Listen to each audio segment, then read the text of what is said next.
لە ساڵی 2011ەوە زیاتر لە 6,000 دەرچووی کۆلێژ و پەیمانگەکانی کەرکووک لەسەر بودجەی پترۆ دۆلار دامەزراون. بەڵام بەهۆی کەمی هەناردەکردنی نەوت و دروستبوونی قەیرانی دارایی لە 5 مانگی ڕابردوودا ئەو فەرمانبەرانە موچەیان وەرنەگرتووە.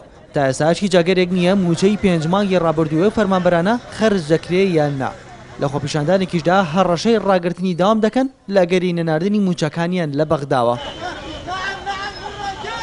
ئێمە 5 مانگە حتى أمره يقدر قنوة الصاوين لا إشي خوما لا كاري خومان إن بردوام ليش خومانين بس حتى إستار راتبه نقول بين زركز راتبين أبو أمره إما حوما شادي خريج محدين خريجي كليات أطباء مانتيا ماجستير مانتيا إما دعوة الحكومة بقى كين بارك ما مصرفك ودونيش نوتي كرو جيشتا 650,000 برميل روجي إما ده حق خوما أو ما في خوما أنا إن كرو خوما دواكم بما صرفك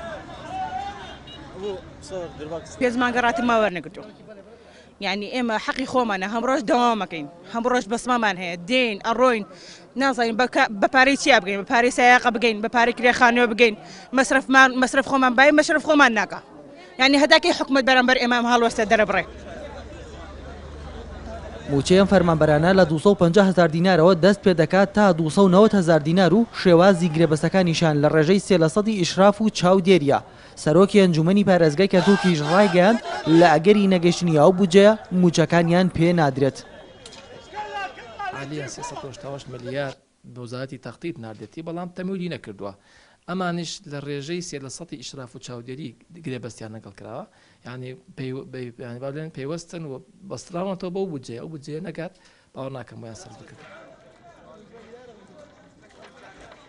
لەسەر داوای پارێزگاری پێشووی کەرکووک بڕی $1 بۆ هەر بەرمیلێک نەوت بەو شارانە دیاری کرا کە نەوت بەرهەمەهێن و لەسەر ئەو بڕەپارەیە کە ناونرا بودجەی پترۆ دۆلار 6,000 دەرچووی کۆلێژ و پەیمانگەکانی کەرکووک لە فەرمانگە حکوومیەکان دامەزرێنران.